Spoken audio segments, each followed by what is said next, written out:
2020 நினைக்கிறேன் வருஷம் அந்த எனக்கு தெரியல. ஒரு 4-5-6 ஆண்டுகளுக்கு முன்னாடி இந்த ஊரில் உபவாசித்து ஜெபித்து ஒரு ஜெபக்குழு, அது பிற்பாடு ஒரு திருச்சபை ஸ்தாபிக்கணும் என்று தேவனுடைய சித்தத்தின்படி அடியான் தம்பி ராஜா, கார்த்திக் சொஸ்வா, அடுத்து யார் வந்தது, அம்மனி வந்தீங்களோ, ஸ்தேவன் பிரதர், இவரெல்லாம் காரில் வந்தோம். வந்து அந்த இவருடைய சகோதரன் முத்தண்ணன் வீட்டில் அங்கே தான் உபவாசித்து ஜெபித்தோம். அப்போ இந்த இடம் வந்து காடுகளாக, முள்ளுக்காடு, ஒரு கட்டடம் கட்டி இடிக்கப்பட்டு இதில் பூச்சி, அந்த பாம்புகள் அதெல்லாம் இந்த இடத்துல வந்து இடமா இல்லை. அந்த பாலான ஆமாம் இப்படி இருந்துச்சு. அப்புறம் ஜெபம் பண்ணிட்டு கரத்தை நீட்டி ஜெபம் பண்ணிட்டு போனோம். 5-6 ஆண்டுகள் கழித்து சென்ற ஆண்டு முந்தாடி 2024 டிசம்பர் 25 சுவிசேஷம் கிறிஸ்து பிறப்புன்ற நாள் நிமித்தம் இங்கே வந்து சுவிசேஷம் எல்லா வீடுகளிலும் சொல்லி அறிவித்து மாலை நேரத்தில் ஒரு கூட்டருக்கு வாங்கன்னு சொல்லி அந்த இடத்துல தான் ஒரு கலை நிகழ்ச்சி மாதிரி பாடல், ட்ராமா, நாடகம், தேவனுடைய செய்தி, சாட்சி இதெல்லாம் அறிவித்தோம். ஜனங்கள் வந்து பார்த்தார்கள். அப்பொழுதும் இந்த இடம் வந்து பாழான ஸ்தலமாக இருந்தது. அப்போவும் கரத்தை நீட்டி ஜெபித்து விட்டு போனோம். சென்ற ஆண்டு இந்த இடத்துல ஆவியானவர் எங்களுக்குள்ளே இருந்து ஜேசிபி கொண்டு வந்து இதே சகோதரன் ஸ்தேவான் பிரதர் முன்னின்று இது அவருடைய சொந்த இடம், அவருடைய தம்பி இடம், இன்னொரு சகோதரர் இடம், 3 பேருக்கு இந்த இடம் சொந்தமாக இருக்கு. அதில் அவங்க பேசி இதில் ஒரு ஜெப வீடு கட்டணும் அப்படின்னு சொல்லி அவங்க எல்லாம் ஏகோபித்து ஒருமனமாக ஓகே பண்ணாங்க. அப்போருந்து ஜேசிபி எடுத்து சுத்தப்படுத்தி இது ஒரு பார்ப்பதற்கு ஒரு மைதானமாக ஆசிரியமான ஒரு இடத்தை ஆண்டு வைத்திருந்தார். அப்பொழுது வெளிநாட்டில் அங்கே அமெரிக்காவில் இருந்தோம். எனக்குள்ளே ஆண்டவர் ஏவி போன உடனே 3-4 ஆண்டுகள் எந்த ஒரு திருச்சியை ஸ்தாபிக்க முடியும். ஆண்டவரோ இப்படி ஒரு வாசலை திறந்திருக்கிறார். நம்மளாக போய் யாருமே கூடாது, காத்திருந்து அதற்கான தேவைகளை கற்று சந்தித்தார்.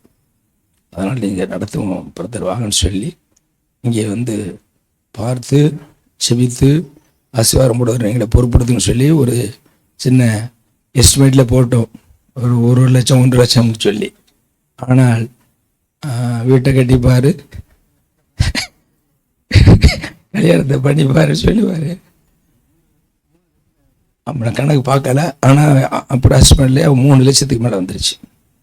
அதில் ஆண்டவருடைய பிரதான இறக்கம், நீங்கள் கொடுத்த தசம்பாகம் காணிக்கையெல்லாம் சேர்த்து வைத்து ஆண்டவர் ஒரு 1.5 லட்சத்துக்கு மேலே நம்ம சபை கொடுத்து அவருடைய சொந்த பணத்தில், யார் ஸ்தேவான் அவருடைய சொந்த பணம் 1.5 லட்சம். அடுத்தவருடைய தம்பி ஆனந்த் இருக்கிறார், அவர் கணக்கு பார்க்கல, கிட்டத்தட்ட ஒரு 30,000 வரும். இந்த இன்னைக்கு சாப்பாடெல்லாம் அவர் தான் பொறுப்படுத்திருக்காரு. இல்லையா? இப்படி சகோதரர்கள் ஒருமித்து ஒரு முடமாக இந்த இடத்துல ஆண்டவர் இயேசுடைய ராஜ்யம் கட்டப்படுன்னு சொல்லி ரொம்ப சந்தோஷமா இருக்கிறோம். நீங்க எல்லாரும் உங்களோட பரிசுத்தாவினை இயக்கி தான் இங்கே வந்திருக்கிறீங்க. அல்லேலூயா. ஆகவே இது பிரயாசப்பட்டது. காணிக்க ஒரு சில கொடுத்துட்டீங்க, சிறு காணிக்க தான். ஆனால் ஜெபித்திருக்கிறீங்க, உடல் உழைப்பையும் வந்து உழைத்திருக்கிறீங்க. தம்பி வல்லம், எபினேஸ்வரூபன், அடுத்தீங்க மோகன், அடுத்து பிரவீன், ராமச்சந்திர, மோசஸ், வினோத்து, இவரெல்லாம் கார்த்திக் அம்பளியன், ஆகாஷ், இவெல்லாம் வேலையை போட்டுட்டு குணா, இவெல்லாம் சொன்ன உடனே கீழ்ப்படிந்து வந்து இங்கே இரவும் பகலும் பார்க்காம அவங்களால இயன்ற அளவு செஞ்சிருக்கிறாங்க.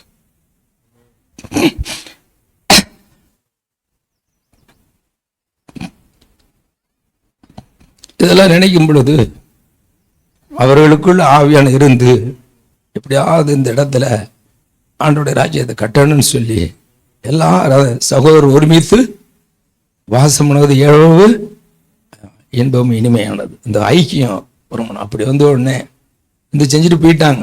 ஆனால் இருந்தாலும் அதில் கஷ்டப்பட்டு இப்படி நம்மளோட ஊரில் ஒரு ஆலயத்தை கட்டணும்னு சொல்லி முழுக்க முழுக்க சகோதரர் சேவனத்தான் சாரும். இன்னும் சொல்ல போனால் அவருமா இங்கே இருக்கிறவருடைய பங்காளின்னு சொல்லுவாங்க, அண்ணன். அவருடைய அண்ணன் வரும் ஐயப்பன் இந்த கட்டடத்தை கட்டுவதற்கு நான் கட்டுறேன், நீ கொடுக்குற சம்பளம் கொடுப்பதா போதும், ரொம்ப வேண்டாம் அப்படின்னு சொல்லி தயாளன். அடுத்து இப்போ புதுசாக ஜெபம் பண்ணும் பொழுது சொல்கிறேன், ஜெபம் பண்ணும் பொழுது இந்த இடத்துல ஜெபம் பண்ணும் பொழுது கால் வலி, கால் இல்லை, ரொம்ப கஷ்டப்பட்ட ஒரு மனுஷன் தகப்பனவர் வந்தார். ஜெபம் பண்ண அற்புதமாக ஆண்டவர் எடுத்து சுகப்படுத்தினார். அது அவர் மேல் நம்பிக்கை அவர் தான் இன்னைக்கு ஆக வேண்டிய வேலைகளும் அன்னைக்கு ஆக வேண்டிய வேலைகளும் எங்கே அவர் வந்திருக்கார். எங்க பரவாயில்ல, இவருக்கு ஆண்டவர் அற்புதம் சுகப்படுத்தினார். இந்த அஸ்திவாரம் போடும் பொழுது அது அவருடைய மகன் எல்லா பேருக்கு வேண்டிய உதவியெல்லாம் செய்ய வச்சிருக்கார் ஆண்டவர். அல்லேலூயா. ஆண்டவர் எந்த நாளாக செய்ய முடியுது, இல்லைன்னு செய்ய முடியாது. அப்போ அவர்களுக்கு ஒரு ஆண்டவருடைய நம்பிக்கை வந்துருச்சு. எல்லாவற்றையும் மேலாக பல ஆண்டுகளாக இந்த ஊரில் இருந்த பேபி அம்மான்னு ஒரு அம்மா இருக்காங்க. அந்த அம்மா வந்திருக்காங்களா? எங்க பேபி அம்மா எங்க? அவங்க வரலையா? பேபி அம்மாங்க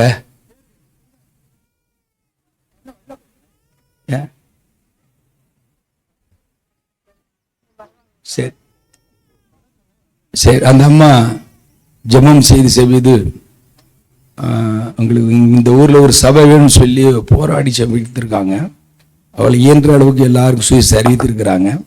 அவங்களுடைய ஜெபத்தினால தான் கர்த்தர் ஸ்தேவானை இங்கே அழைத்து அவங்க ரெண்டு ஒரு 6 மாதமாக சகோதரன் புதுக்கோட்டையிலிருந்து வெள்ளிக்கிழமை இரவு ஜெபம், ஞாயிற்றுக்கிழமை ஆராதனை, அங்கு சில ஆத்துமானம் கூடி 4, 5, 6 ஒரு 10 ஆத்துமானம் கூடி அந்த பேபி அம்மா வீட்டில் கர்த்தர் ஆராதனை நடத்த வைத்தார்.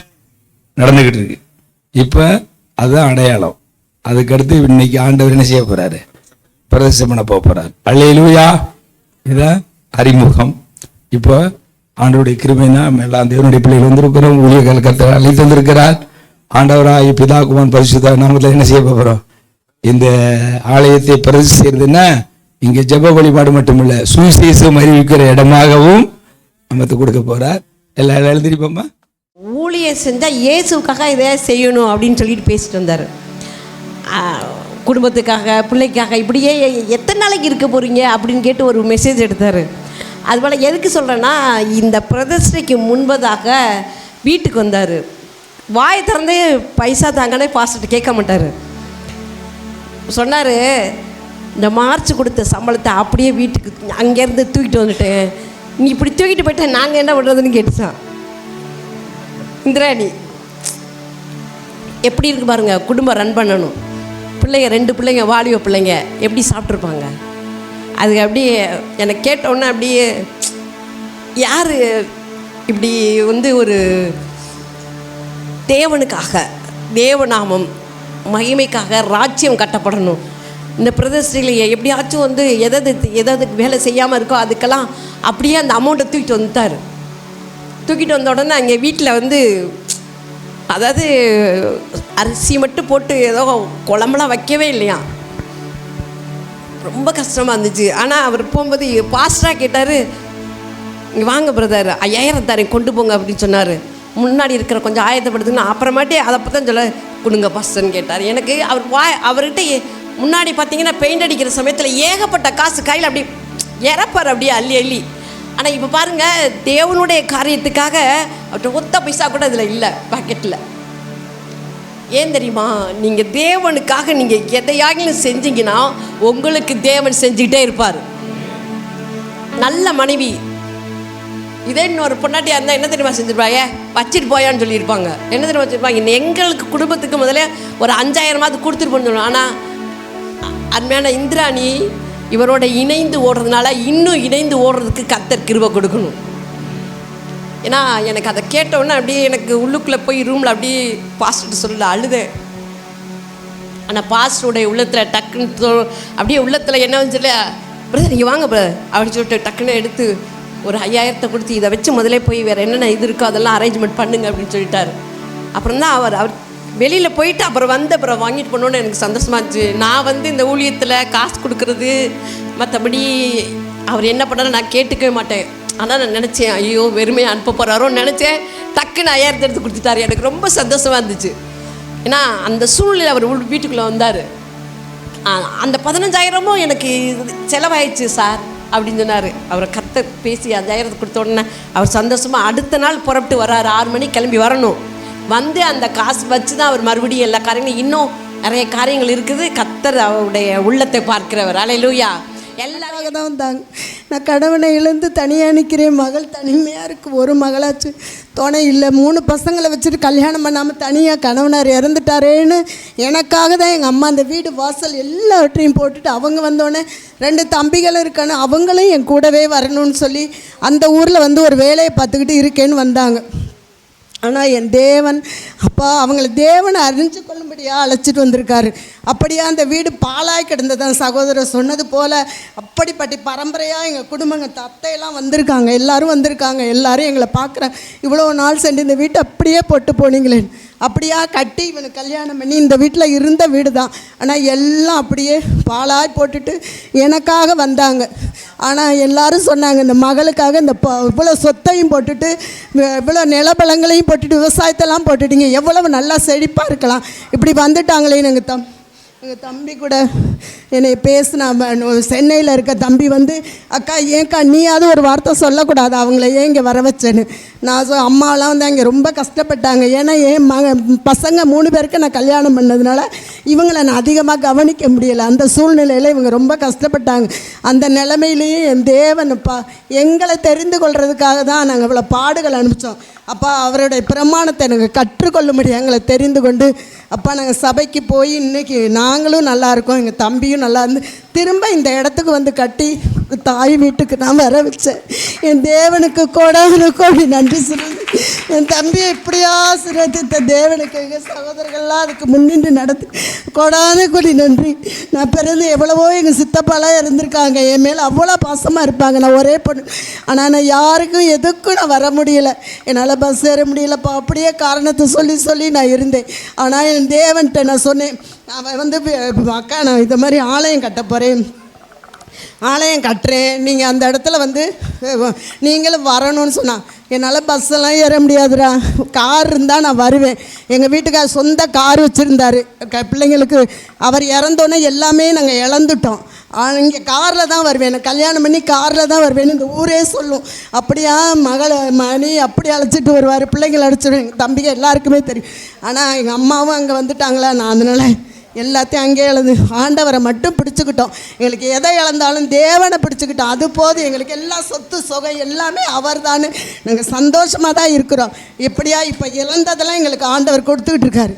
அப்போ நான் சொன்னேன் தம்பிகிட்ட, கார் இருந்தால் நான் வர்றேன், என்னால் பஸ்ஸெல்லாம் ஏற முடியாது சொல்லி ஒரு 10 நாளுக்குள்ளே என் மகன் ஆஃபீஸில் அம்மா ஒரு கார் கொடுக்குறாங்க நான் வாங்குறேன்னு சொல்லி, அப்படியா என் தேவன் எனக்கு இன்றைக்கி அந்த காரில் வந்து என்னை நிறுத்தியிருக்காரு. நான் இழந்து இந்த வீட்டில் கார் இல்லைன்னு தான் எவ்வளவோ இறந்த சொந்தங்களை கூட நான் வந்து பார்க்கல, என்னால் பஸ் ஏற முடியும். ஆனால் என் தேவன் அப்படியா அழைத்து வந்து இந்த இடத்துல நான் நிற்கும்போது அவ்வளோ சந்தோஷப்படுறேன். உங்கள் எல்லாருக்கும் நன்றி சொல்லுறேன். பிடியில் கட்டப்பட்ட ஜனங்கள் விடுதலை ஆக்கப்படுவாங்க அப்படிங்கிற ஒரு காரியத்தை ஆண்டவர் பேசியிருக்கிறார். 2வதாக எப்பேற்பட்ட பிசாசின் பிடியில் இருந்தாலும் இங்கே வந்து ஜெபிக்கும்போது அவருடைய ஜனங்கள்லாம் விடுதலை ஆக்கப்படுவாள் என்று சொல்லி கர்த்தர் பேசியிருக்கிறார். அது மாத்திரமல்ல, இந்த சபைக்கு பெயரே டெலிவரன்ஸ் சர்ச் என்று ஆண்டவர் சொல்லுகிறார். அல்லேலூயா. விடுதலையின் சபையாக, டெலிவரன்ஸ் சபையாக இந்த சபை செயல்படும் என்று 3வது காரியமாக ஆண்டவர் பேசியிருக்கிறார். 4வது ஒரு காரியம், பல இடங்களில் பல ஊர்களிலிருந்து விடுதலைக்காக இந்த இடத்துக்கு வருவார்கள் என்று கர்த்தர் பேசியிருக்கிறார். அல்லேலூயா. அடுத்ததாக பெரிய பெரிய ஊழியர்களால் முடியாத கட்டுகள் உடைக்கப்பட முடியாத ஒரு கட்டுக்கள், பிசாசுகளை துரத்தணும்னு மிகப்பெரிய ஊழியக்காரங்க இருக்கிறாங்க. அவங்களால முடியாத கட்டுகளை கூட இங்கே வந்து கர்த்தர் அந்த கட்டுக்கெல்லாம் உடைக்க போறேன் என்பது கர்த்தருடைய வாக்கு தத்தமாக இருக்கிறது. நம்ம ஊழியம் ஆரம்பிக்கல, ஒரு 150-200 பேர் நம்ம சபையில் இருந்தாங்க. அதில் சொந்த பிள்ளையாக 2 வாலிப ஊழியர்களை கர்த்தர் இணைச்சார். அவர்களுக்கு ஒழுங்கின்படி நான் ஊழிய பிரதேசம் பண்ணணும், அதன்படி இவங்க ஊழியம் செய்யணும்னு காளையார் கோயிலுக்கு போய் ஃபாதர் பெருக்குமான ஐயா ஃபாதர்கிட்ட நான் யாரையும் ரெக்கமெண்ட் பண்ணலை, ரெக்கமெண்டும் போகலை, கர்த்தரை நம்பி போனேன். அங்கே இருக்கக்கூடிய அப்போஸ்தலர் ஊழியம் செய்கிற சோசப் பாலசந்திர ஐயா அவர்களும் நின்றார்கள், ஃபாதர் இருந்தாங்க. என்னுடைய எண்ணம் என்னென்னா, இந்த 2 வாலிபர்களும் ஊழியம் செய்ய ஒப்பு கொடுத்துருக்குறாங்க, ஊழியம் செஞ்சு பயிற்சி எடுத்துக்கிட்டு இருக்காங்க, சாட்சியாகவும் இருந்திருக்கிறாங்க. அதனால் புதுக்கோட்டைக்கு வந்து ஊழிய பிரதேசம் சொல்லி எல்லா ஊழியர்களையும் வரவழைத்து எல்லா மக்களையும் வரவழைத்து ஊழிய பிரதேசம் பண்ணால் அது அவங்களுக்கு நல்லதாக இருக்கும். அந்த பகுதி மக்களும் தெரியாத சத்தியத்தை தெரிந்து கொள்வார்கள் நோக்கத்தோடு தான் அழைக்க போனோம். அவர் என்ன சொன்னார் தெரியுமா, எங்களுக்குன்னு ஒரு ஸ்தாபனம் இருக்குது, இங்கே வந்து நாங்கள் ஊழிய பிரதேசம் செய்கிறோம், நாங்கள் அங்கே வர மாட்டோம் அப்படின்னாரு. அப்படியே மனம் உடைந்து, எனக்கு நான் ஊழிய பிரதேசம் கேட்கலை, 2 பிள்ளைகளுக்கு மனம் உடைந்து வந்தேன். பல ஆண்டுகள் போனது. அல்லேலூயா. கர்த்தருடைய இரக்கம் கிருபை என் கரத்தாலே கர்த்தருடைய அபிஷேகம் இந்த ஆலயத்தை பிரதிஷ்டை பண்ணவும் இவர்களை பிரதிஷ்டை பண்ணவும் கர்த்தர் முன்குறித்திருக்கிறார். ஒரு காலத்தில் நான் வெட்கப்பட்டு வந்தேன், இன்னைக்கு கர்த்தரின் தலையை உயர்த்தி வைத்திருக்கிறேன். அவருடைய அபிஷேகம் எனக்கு தெரியல. அல்லேலூயா. ஆனால் இந்த இடத்துல எனக்கு மேலே ஒரு தலைவர் வைத்திருக்கிறார் கர்த்தர். அவர் தான் அன்புதாஸ் அப்போஸ்தலர். அவர் தான் அவர் உயிருடைய இருக்கிறீங்க, அவர் தான் பிரதிஷ்டை பண்ணணும்னு என்னுடைய எண்ணம். இந்த அஸ்திவாரம் பண்ண பொழுது இவர் என்ன சொன்னார் தெரியுமா, இல்லை எனக்கு நீங்கள் தான் ஆய்வுக்குரிய தேவைப்பட, எனக்கு நீங்கள் தான் என்ன பண்ணணும், பிரதிஷ்டை பண்ணணும்னு சொன்னார். சரி, அவர் சொல்லிட்டு போகிறாரு, நம்ம ஜெபம் பண்ணுவோம் அப்படின்ட்டு சரி பிரதன்ட்டு. அப்புறம் தம்பி வீடு பிரதிஷ்டை அங்கேயும் உறுதிப்படுத்தினார். நான் கீழே மாடி வீட பிரதிஷ்டை பண்ணிட்டு நீங்கள் ஹாலை பிரதிஷ்டை பண்ணுங்க அப்படின்னு ஐயா சொன்னார். எனக்கு மேலே இருக்க தலைமை அவர் அப்போஸ்தலர். இப்போ அவர் கருத்தை போன வாரத்துக்கு முந்தின வாரம் பர்வத்தை எடுத்து கொண்டு விட்டார். அதனால இல்லைன்னா அவர் உயிரோடு இருந்து அவர் தான் என்ன பண்ணியிருக்கணும். இப்போ அதனால சில பேர் சொன்னாங்க, உங்களுக்கு மேலே ஒரு அது ஆண்டு வெளிப்படுத்தும் பொழுது வச்சுக்கிறேன், எல்லாம் கர்த்தர் நடத்தி வர்றதுனால சரி நானே பிரதிஷ்டை பண்ணுகிறேன்னு சொல்லி இந்த நாளில் கர்த்தர் என்னை கொண்டு பிரதிஷ்டை பண்ணி வைத்துக்கிறேன். தூக்கி எறியப்பட்டா போனேன். 2 வருட செல்வத்துக்கும் ஜெயச்சந்திரக்கு தான் போனேன். மறுபடியும் மனம் உடைந்து வந்தேன். ஆனால் இன்னைக்கு கர்த்தர் அந்த வெட்கத்தை கிரீடமாக மாற்றிவிட்டார். அல்லேலூயா. ஸ்தோத்திரம். அப்போ இவங்க முன்னர் ஊழியத்துக்கு ஒப்புடுத்து சொன்னாங்க, இல்லை பொறுத்துருங்க, கர்த்தர் உங்களை உறுதிப்படுத்துவார், அதுவரை பகுதி நேரம் ஊழியம் செய்யுங்க சொன்னேன். அதை ஏற்றுக்கொண்டு விட்டார். அதனால் நீ 17 ஊழியம் செய்து ஒரு பிரதிஷ்டை செய்து அப்புறம் ஆண்டை வரும்போது முன்னேற ஊழியம் பண்ணிடுவோம். இப்படி முழங்கால உட்காருங்க. 7வது வசனத்தை வாசிக்க கேட்போம். ஏசாயா 56:7. மைக்கில் முடிந்தால் வாசிங்க. கர்த்தர் ஸ்தோத்திரம். சீக்கிரமாய். நான் என் பரிசுத்த பர்வதத்துக்கு கொண்டு வந்து என் ஜெப வீட்டிலே அவர்களை மகிழ பண்ணுவேன். அவர்களுடைய சர்வாங்க தகனங்களும் அவர்களுடைய பலிகளும் என் பலிபீடத்தின் மேல் அங்கீகரிக்கப்பட்டிருக்கும். என்னுடைய வீடு சகல ஜனங்களுக்கும் ஜெப வீடு என்னப்படும். அல்லேலூயா. ஆமா, இந்த பகுதியில் இருக்கிற எல்லா ஜனங்களுக்கும் இந்த வீடு என்ன வீடா என்னப்படுமா? ஜெப வீடு என்னப்படும். ஜெப வீடுனா என்ன? ஜெபம்னா என்ன? ஆமா, கர்த்தரிடத்துல மன்றாடுகிற அந்த மன்றாட்டை தான் ஜெபம் என்று சொல்லுகிறோம். இன்னைக்கு உலகத்தில் சோத்திரம் எத்தனையோ இடங்களுக்கு மன்றாடி அவங்க வாழ்க்கையில் பிரச்சனைகள் தீரலை, மாறுதலா பிரச்சனை கூடிக்கொண்டே போகுது. மக்கள் எங்க போகணும், எதன் மீது நம்பிக்கை வைக்கணும், எல்லா இடங்களுக்கும் போய் வந்துட்டோமே, எல்லா இடத்துக்கும் நம்ம நம்பி வந்துட்டோமே, ஆனாலும் காரியங்கள் வாய்க்கலையே, நம்ம எதிர்பார்க்கிற அந்த மன்றாட்டு, நம்ம எதிர்பார்க்கிற நன்மைகள் நம்முடைய வாழ்க்கையில நடக்கவில்லை என்று சொல்லி அநேக ஜனங்கள் அங்கலாய்த்து கொண்டு இருக்கிறாங்க.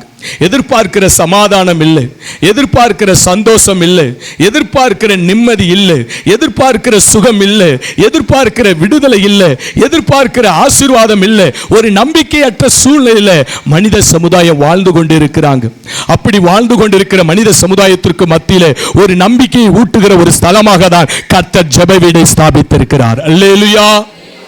இந்த வீடு எல்லாருக்கும் ஜெப வீடு என்னப்படும். இந்த பட்டணத்தில், இந்த பகுதியில் வாழ்கிற எல்லா மக்களுக்கும் ஜெப வீடு என்னப்படுமா? அப்படின்னா நம்முடைய மன்றாட்டை அவருடைய சமூகத்திலே நாம் தெரியப்படுத்தும் போது அந்த மன்றாட்டை கேட்டு எல்லாவற்றையும் தீர்த்து ஆசீர்வதிக்கும்படியாய் தேவன் இந்த ஜெப வீட்டிலே எழுந்தருள போகிறார். அல்லேலூயா. வாசிங்க 2 நாளாகமம் 7வது அதிகாரம் 15வது வசனம் இப்படியாய் சொல்லுகிறது. 2 நாளாகமம் 7:15. இந்த ஸ்தலத்திலே செய்யப்படும் ஜெபத்திற்கு, பாருங்க, இந்த ஜெப வீட்டிலே, ஆமே ஸ்தோத்திரம், இந்த ஸ்தலத்திலே, இந்த பரவத்தூரிலே கர்த்தர் ஒரு ஜெப வீட்டை கட்டி தந்திருக்கிறார். இந்த ஸ்தலத்திலே, இந்த ஜெப வீட்டிலே செய்யப்படுகிற ஜெப விண்ணப்பத்திற்கு என் கண்கள் திறந்தவைகளும், சர்வலோகத்தை உண்டாக்கின சர்வ வல்லமையுள்ள தேவனாகிய கர்த்தர் சொல்லுகிறார். மனித குலத்தை சிருஷ்டித்தவர் சொல்லுகிறார், மனிதர்களை படைத்தவர் சொல்லுகிறார், மனிதர்களுக்காய் தன் ஜீவனை கொடுத்தவர் சொல்லுகிறார். என் கண்கள் திறந்தவைகளும் என் செவிகள் கவனிக்கிறவர்களுமாய் இருக்கும், என் செவிகள் கவனிக்கிறவைகளுமாய் இருக்கும் என்று சொல்லுகிறார். அல்லேலூயா.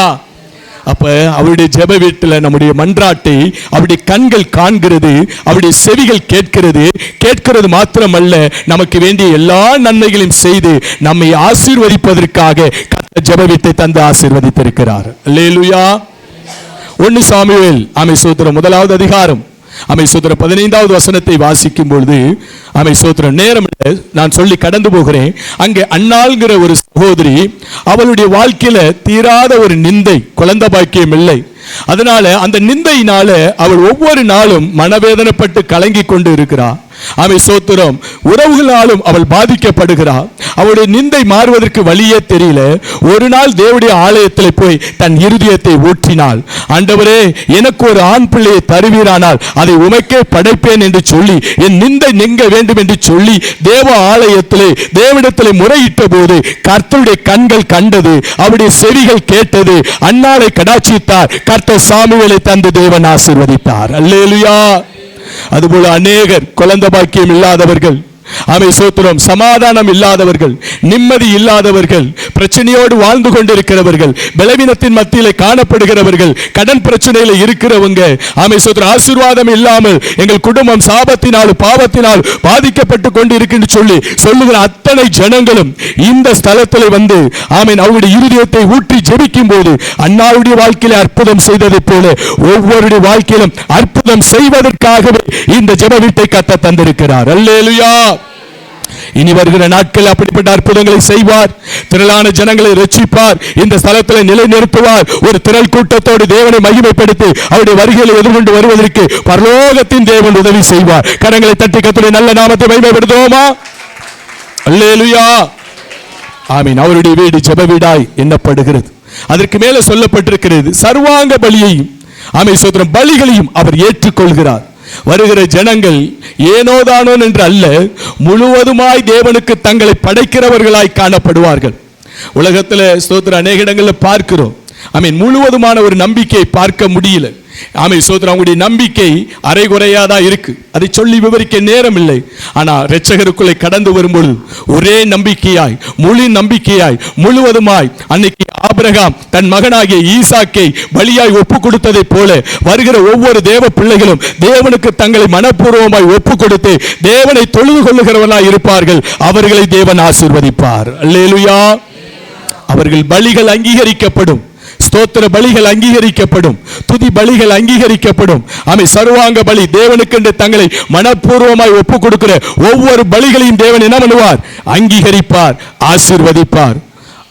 அந்த ஆதாம் ஏவாளுக்கு ஆமென் ஸ்தோத்திரம் கொடுக்கப்பட்ட பிள்ளைகள் ஆபேல் தேவனுக்கு பலிகளை ஏறெடுத்தார். அந்த பலிகளை தேவன் அங்கீகரித்தார் என்று சொல்லப்பட்டிருக்கு. அப்படின்னா ஆசீர்வதிப்பார். இந்த ஜெப வீட்டில் வந்து ஸ்தோத்திர பலிகளையும் துதி பலிகளையும் பாடல் பலிகளையும் தேவனுடைய சமூகத்தில் செலுத்தப்படுகிற எல்லா சர்வாங்க பலிகளையும் தேவன் அங்கீகரித்து ஆசீர்வதிப்பார். துவக்கத்தில் சொல்லப்பட்டிருக்கு, சோத்திரம், என்னுடைய பரிசுத்த பர்வதத்தில் என் ஜனங்களை மகிழ பண்ணுவேன் என்று சொல்லியிருக்கு. எதற்காக அவருடைய சமூகத்தில் ஒன்று கூட்டுகிறார்? இந்த ஜெப வீடு அவருடைய பரிசுத்த பர்வதமாய் இருக்கிறது. சோத்திரம், அவர் நம்மளை பரிசுத்தப்படுத்துகிற தேவனாய் இருக்கிறார். நாம் ஆராதிக்கிற தேவன் சேனைகளின் கர்த்தர் பரிசுத்தர் பரிசுத்தர் பரிசுத்தர் என்று சொல்லப்பட்டு இருக்கிறது. அந்த பரிசுத்தமான தேவனை நாம் சேவிக்கும் போது நம்மளை அவருடைய வார்த்தையினாலே, வசனத்தினாலே, உபதேசத்தினாலே, சத்தியத்தினாலே சுத்திகரித்து பரிசுத்தப்படுத்தி நம் யாவரையும் அவர் மகிழ பண்ணுகிறவராய் இருக்கிறார். அல்லேலூயா. இன்னைக்கு சமாதானம் இல்லைங்க. எல்லாம் இருக்கு, படிப்பு இருக்கு, பதவி இருக்கு, வேலை இருக்கு, சோத்திர வசதி வாய்ப்புகள் இருக்கு, எல்லாம் இருந்து ஆனால் என்ன இல்லையா? சமாதானம் இல்லை, நிம்மதி இல்லை. இந்த நிம்மதியை தேடி, சமாதானத்தை தேடிதான் ஜனங்கள் அங்கும் இங்குமாய் அலைந்து கொண்டு இருக்கிறான். அவர்களை பார்த்து இரட்சகர் சொல்லுகிறார், சோத்திர, உலகம் கொடுக்க முடியாத சமாதானத்தை நான் உங்களுக்கு தருகிறேன். வருத்தப்பட்டு பாரம் சுமக்கிற மகனே மகளே, எல்லோரும் என்னிடத்தில் வாருங்கள், நான் உங்களுக்கு சமாதானத்தை தருகிறேன் என்று சொன்ன பொய்யுரையாத தெய்வம் அவர்களுக்கு சமாதானத்தை தந்து அவர்களை மகிழ பண்ணுகிறவராய் இருக்கிறார். அல்லேலூயா. அதனால இந்த ஜெப வீட்டில் வருகிற ஒவ்வொருவரையும் தெய்வம் மகிழ பண்ணுவார். உள்ளத்தை மகிழ பண்ணுவார். குடும்ப சமாதானத்தினால் மகிழ பண்ணுவார். பிள்ளைகளுடைய வாழ்க்கை எதிர்காலங்கள் ஆசீர்வதிக்கிறது நிமித்தமாய் அவங்களுடைய வாழ்க்கை, அவங்களுடைய இறுதியும் மகிழ்ந்திருக்கும். உள்ளும் புறமும் ஆசீர்வதிக்கப்பட்டிருப்பார்கள். போகும்போதும் ஆசீர்வதிக்கப்பட்டு வருவார்கள், திரும்பி வரும்போதும் ஆசீர்வதிக்கப்பட்டிருப்பார்கள். அவங்க செய்கிற சகல வேலைகளையும் ஆசீர்வதித்து சோத்திரம் அவர்களை கனத்திலும் புகழ்ச்சியிலும் மேன்மையிலும் அவர் சிறந்திருக்கும்படி செய்வார். இவ்வண்ணமாய் தேவன் தமது ஜனத்தை ஆசீர்வதிக்க முடியாய், மகிழ பண்ண முடியாய் இந்த ஜெப வீடை கட்டி தந்திருக்கிறார். அல்லேலூயா. நிச்சயமாக இந்த கூட்டத்தில் வந்த ஒவ்வொருவரையும் கர்த்தர் மகிழ பண்ணுகிறார். உங்களுடைய குறைவுகள் எதுவானாலும் ஆண்டவர் இயேசு கிறிஸ்து நிறைவாக்குவார். கானா ஒரு கல்யாணத்தில் அங்கு திராட்சரசம் குறைவுபட்டது. அங்கு இயேசுவும் சீசர்கள் வந்திருந்தார்கள். ஆண்டவர் அந்த பகுதியை பொறுப்பெடுத்தார். அந்த குறைவுகள் எல்லாம் நிறைவாக்கி ஆசீர்வதித்ததை போல இந்த நாளில் இந்த பிரதர்ஷிக்கு நிறைய கடந்து வந்த ஒவ்வொருடைய வாழ்க்கையில் எந்தெந்த பகுதியில் குறைவுகள் இருந்தாலும், ஆவிக்குரிய பிரகாரமாய், பூமிக்குரிய பிரகாரமாய், சரீர பிரகாரமாய், குடும்பத்தில் பிள்ளையுடைய வாழ்க்கையில் எந்த பகுதியில் குறைவு இருந்தாலும் நிச்சயமாகவே அந்த குறைவுகளை நிறைவாக்கி அவர் ஆசீர்வதிக்கவே ஆசீர்வதிப்பார். அவர் பெருகவே பெருக பண்ணுவார். நிச்சயமாகவே கர்த்தர் கனப்படுத்தி உயர்த்துவார். கரங்களை தட்டி கர்த்தருடைய நல்ல நாமத்தை மகிமைப்படுத்துவோம். என் ஜனம் ஒரு நாள் குறுகி போவதில்லை, என் ஜனங்கள் ஒரு நாள் வெட்கப்பட்டு போவதும் இல்லை. என் ஜனங்களை ஆசீர்வதிப்பதே எனக்கு பிரியம் என்று சொன்னவர் தம்முடைய ஜனத்தை ஆசீர்வதித்து அவர் பழுகவும் பெருக பண்ணுகிறவராக இருக்கிறார். தேவனுடைய நல்ல நாமம் மகிமைப்படட்டும். கர்த்தருக்கு ஸ்தோத்திரம். தொடர்ந்து கர்த்தருடைய வார்த்தைக்கு நேராய் கடந்து போகிறோம். அதற்கு முன்பதாக குமரமலையில் கர்த்தருடைய ஊழியத்தை செய்கிற ஜான் மில்டன் ராஜ் அவர்கள் சோத்திரம் செய்திக்காக ஜெபம் பண்ணுவார்கள். வெளியில விடிய விடிய விடிய ஜெபம் பண்ணுவேன். இந்த இடம் காடாக தான் கிடந்துச்சு. அப்புறமா ஜெபம் பண்ணி முடிச்சோன்னே போய் ஜேஜிபியை பார்த்த உடனே இதை சீரமைச்சேன். அடுத்தது இதை முட்டுக்கு முடிச்சு வச்சுருந்தேன். அந்த முல்லை மறு இரவு ஜெபத்தை வந்து விடிய விடிய ஜெபம் பண்ணேன். அதை சுத்தம் பண்ணி வேலி அமைச்சேன். பாஸ்டர் சொன்னாங்க அங்கே நிஸ்கிய சபை வீடை கட்டுவோன்னு. அப்புறமா அதை தொடர்ந்து அருமையான எஸ்தர் எனக்கு இந்த ஊருக்குள்ளே கொடுத்தாங்க. என்ன காரணம்னா, நான் இங்கே தனியாக தான் ஜெபம் பண்ணிட்டு இருந்தேன். ஆண்டவர் சொன்னார், அதாவது அந்த அந்த அந்த அந்த அந்த ரதத்தில் போய் ஏறி அதோட போய் சேர்ந்துக்க அப்படி சொன்னது மாதிரி கர்த்தர் இவங்களோட சேர்ந்து என்ன பண்ணு, ஜெபம் பண்ணு, நான் உனக்கு உன் பேரை பெருமைப்படுத்துகிறேன் போ அப்படின்னு என் ஆண்டவர் பேசினார். அதுக்கு பிற்பாடு அவங்களோடு போய் சேர்ந்து ஜெபம் பண்ணும்போது அவங்களும் சொன்னாங்க, நான் ஒரு ஆள் தான் அந்த ஊருக்குள்ளே போய் பட்டுக்கோட்டையில் போய் அருமையான பாஸ்டர் சபையில் வந்து இருந்தாங்க. ஆனால் அவங்க எவ்வளோ போராட்டத்தில் போய் ஆண்டவரை தேடி போய் அந்த பஸ்ஸில் இந்த பிள்ளைகளை வச்சு அது அந்த அம்மா பிள்ளை அது கொஞ்சம் பத்தாது, அதை அப்படியே கையில் பிடிச்சிக்கிட்டு இறங்கி எத்தனை முறையோ தவிச்சாங்க. என்கிட்ட வந்து சொல்லுவாங்க, நீங்கள் ஜெபம் பண்ணுங்க, ஒன்றும் பயப்படாது, சரியாயிடும் இந்த பிள்ளைக்கு. நான் ஜெபம் பண்ணி அப்புறம் அவங்க வீட்டில் ஒரு கூடிகை நடத்துவோம் அப்படின்னு அவங்க சொன்னாங்க. நான் வெள்ளிக்கிழமை நடத்தினேன், நீங்கள் வந்து அதில் கலந்துக்கினாங்க. சரி கலந்துக்கிட்டோம். அதுக்கு பிற்பாடு ஞாயிற்றுக்கிழமை கூடயும் நம்ம ஜெபம் பண்ணுவோங்க. ஆண்டவர் ஏதாவது ஒரு வெளியே திறப்பாருன்னு சொல்லி ஜெபம் பண்ண பிற்பாடு போன வருஷத்தில் அங்கேயே ஞாயிற்றுக்கிழமை சர்வீஸ் என்ன பண்ணிட்டேன், தொடங்கி ஒரு 10 ஆத்துமா ஆண்டவர் கொடுத்தார். கொடுத்து அப்படியே ஒவ்வொருத்தங்களா போய் சொல்லி கொண்டு வந்துட்டான். கொண்டு வந்து இன்றைக்கி அருமையான சகோதரன் சுரேஷ், நீங்கள் எங்கள் அம்மா சொன்னாங்க, என் மனைவி சொன்னாங்க, அதெல்லாம் நான் ஒரு அலட்சியப்படுத்திட்டு போனேன். நீங்கள் சொல்லும்போது என்னால் அதை மீறவே முடியலை. என்னன்னு தெரியல, என்னை கட்டி போட்டது மாதிரி இருக்குன்னு சொன்னாப்புல. அப்பா உங்கள் அம்மா தான் அதிகமாக ஜெபம் பண்ணாங்க, உங்கள் மனைவி ஜெபம் பண்ணாங்க. ஆனாலும் நாங்கள் வந்து சொல்லும்போது இப்படி ஒவ்வொருத்தங்களா சொல்லும்போது நிச்சயமாக ஒரு நாள் ஆண்டவர் உன்னை பிடிக்கிறதுக்காக சில வாள்கள் வச்சுருப்பார். அப்புறம் தம்பி வந்தார். எல்லோரும் வந்து இன்றைக்கி அந்த சபையில் இன்றைக்கி சேர்ந்துருக்காங்க, ஜெபம் பண்ணிகிட்ருக்கோம். வாரம் ஜெபம் பண்ணுறான். நான் இங்கேருந்து கரெக்டாக 3 மணிக்கு எழுந்திரிச்சு ஜெபம் பண்ணி 5 மணிக்கு குளிச்சுட்டு 6 மணிக்கு பஸ்ஸை பிடிச்சி இங்கே வந்து இறங்கிடுவேன். இவங்கெல்லாம் ஒரு 5 பேர் வந்தாலும் சரி தான், 10 பேர் வந்தாலும் சரி தான், 2 பேர் வந்தாலும் சரி தான், என்னுடைய ஜெபம் வந்து நிற்கவே இல்லை, ஜெபம் பண்ணிக்கிட்டே இருந்தேன். இதே இந்த இடத்துலையே ஆண்டவர் கொண்டு வந்து நிறுத்தியிருக்கிறார் அப்படின்னா அவர் என்னை கொண்டு பெரிய காரியங்களை செய்வாருங்கிறத நம்பிக்கையோடு, அதை என் நம்பிக்கை தளர்ந்து போகலை, சோர்ந்து போகலை. ஆனாலும் நான் சோர்ந்து போகிற சூழ்நிலை இருந்தாலும் ஆண்டவர் என்னை தடைப்படுத்தினார். அப்படிப்பட்ட தேவனுக்கு கோடான கோடி ஸ்தோத்திரம். என்கிட்ட பெரிய அமௌண்ட் இல்லை இதை கட்டுறதுக்கு. நான் சேர்த்து வச்சுருந்தேன்னா இதை விட நான் பெருசாக கட்ட முடியும். என்னை சேர்த்து வைக்கல, எனக்கு ஒரு இறக்க குணம் இருக்கான், நான் எல்லாருக்கும் கொடுத்துருவேன். ஆனாலும் கர்த்தர் ஒரு 40,000 கையில் வச்சுருந்தேன். என்ன இருந்தாலும் பாஸ்டரே போடும்போது நம்மளே ஏதாவது போடணுமேன்னு சொல்லி போட்டு ஆரம்பித்து அப்படி இப்படின்னு கடன் வாங்காமல் கர்த்தர் இந்த ஜெப வீட்டை என்ன பண்ணார், கட்டி கொடுத்தா. உங்களெல்லாம் கொண்டு வந்து இந்த இடத்துல ஆண்டவரை எங்களை குடும்பத்தை வாழ்த்தவும் இந்த ஜெப வீட்டை வாழ்த்தவும் அநேக பரிசுத்தவங்களை கொண்டு வந்திருக்கிறார். அவருக்கு கோடான கோடி ஸ்தோத்திரங்களை ஏழெழுத்தின் சாட்சியை முடித்துக் கொள்கிறேன். நல்ல கரங்களை தட்டி தேவனுடைய நல்ல போய் ரட்சிப்பை காத்து கொண்டு இருக்கிறாங்க, ஆனால் இழக்கவில்லை. ஆனால் தேவனுடைய சித்தம் என்னன்னா, ஒரே தோட்டம் ஆண்டவருடைய பரலோகத்தில் பாரு, ஒரே தோட்டம், அதில் ஒரு பகுதி பட்டுக்கோட்டை. அந்த பட்டுக்கோட்டையில் பாஸ்டரை வச்சு அந்த பகுதியிலே ஆத்துமகள் ஆதாயம் செய்யணும்னு. ஆனால் அங்கேருந்து 15, 18, 20 கிலோமீட்டர் இங்கேருந்து மக்கள் போகிறாங்க வராங்க. கர்த்தரை பார்த்துருக்கிறார். அப்போ அந்த தேவனுடைய தோட்டத்தில் ஒரு பகுதி பரவத்தூர் பகுதி. அல்லேலூயா. ஆனால் ஒரே தேவனுக்கு தான் பல தேவ மக்கள் ஊழியம் செய்கிறோம், அதெல்லாம் பெருந்தன்மையாக. அப்போ அங்கே போனவங்க ஜெபம் பண்ணியிருக்கிறாங்க, இந்த பகுதியில் ஒரு ஜெப வீடு வேணும், இவ்வளோ தூரம் கஷ்டப்பட்டு போகிறோமே, பஸ் ஏறி வாரமே அப்படின்னு. அதை கர்த்தர் கேட்டு இதெல்லாம் நல்லா புரிஞ்சுக்கிற போதவர்கள் ஏற்றுக்கொள்வார்கள். அல்லேலூயா. நல்ல இருதயம் இல்லாத கெட்ட இருதயம் இருக்கிற சில ஊழியர்கள் உண்டு. அதை அவங்க என்ன செய்வாங்க, பொறாமப்பட்டு எரிச்சல் அடைவார்கள். ஆனால் அப்படிப்பட்ட உள்ளம் இல்லாமல் நல்ல உள்ளமாக இருக்கக்கூடிய அருமையான போதகரை கர்த்தருடைய ஊழியங்களை ஆஸ்வதிக்கும்படியாக சோதரம் பண்ணப்போம். அல்லேலூயா. இந்த மாதிரி தான் பெருந்தன்மையாக உதார குணமாக இருக்கணும். நான் சந்திக்கப்பட்ட பகுதி, எனக்கு எங்கள் மக்கள்லாம் இங்கே வராங்க, இங்கே நான் தான் ஒரு சபையை கட்டுவேன் அப்படின்னு போட்டி போட்டு இருக்கிற சில கூட்டங்கள் இருக்குது. ஆனால் அந்த கூட்டத்தில் இல்லாத நல்ல ஒரு போதகரை நான் கர்த்தரை மகிமைப்படுத்துகிறேன். அல்லேலூயா. பாருங்கள், சொன்ன உடனே மனமுவந்து வந்து அவங்களுடைய அன்பை வெளிப்படுத்தியிருக்கிறாங்க. இப்போ எல்லாரும் என்ன, எல்லாரும் தேவனுடைய ஊழியக்காரர்கள், தேவனுடைய பிள்ளைகள், எல்லாரும் தேவனுடைய ராஜ்யத்துக்கு என்ன செய்யணும். ஆமாம், இந்த மாதிரி எண்ணம் தான் இயேசுக்கு உள்ள இருக்கு. அந்த எண்ணம் தான் உங்களுக்கு எனக்கு இருக்க வேண்டும். அல்லேலூயா. யாருனால அவர் யாருக்கு பரலோகத்தின் ஆள் சேர்க்கிறாரு, ரைட். நம்மளால் செய்ய முடியல, கர்த்தர் சேவனை கொண்டு இங்கே வச்சுக்கார், ரைட்டு. அல்லேலூயா. நான் தான் அப்படி அல்ல. அல்லேலூயா. ஆகவே நேரத்தில் சில ஆலோசனை சொல்ல வேண்டியதெல்லாம் வந்திருக்கு. இப்பொழுது 2 காரியத்தை நான் பேசினேன்னு வந்து தம்பி மூலமாக கர்த்தர் ஒரு ஆசீர்வாதமான செய்தி கொடுத்துட்டார். அதனால் அந்த சப்ஜெக்ட் நான் தொடாமல் இன்னொரு சப்ஜெக்டை சொல்லிவிட்டு அதை சொல்கிறேன். எடுங்க, வாசிங்க. ஏசாயா 44:26.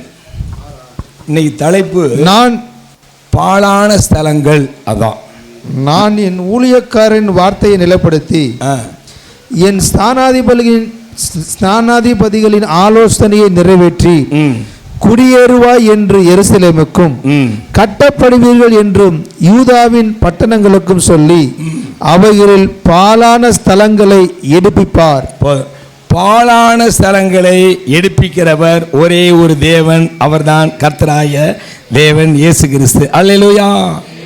பாழான என்னன்னா, நல்ல வீடு கட்டப்பட்டு பல ஆண்டுகள் வாழ்ந்து கடைசியில் அடுத்த சந்ததி அடுத்த தலைமுறையில் அந்த வீட்டில் வாழ முடியாதபடி, அந்த வீட்டுக்கு பெயிண்ட் அடிக்க முடியாதபடி, அந்த வீட்டுக்கு ரிப்பேர் பண்ண முடியாதபடி அப்படியே இருந்து அந்த வீட்டில் யாரும் வாழ முடியாமல் போய் அந்த வீட்டில் விளக்கேற்ற சொல்லுவாங்க, விளக்கேற்ற முடிய வைக்கல.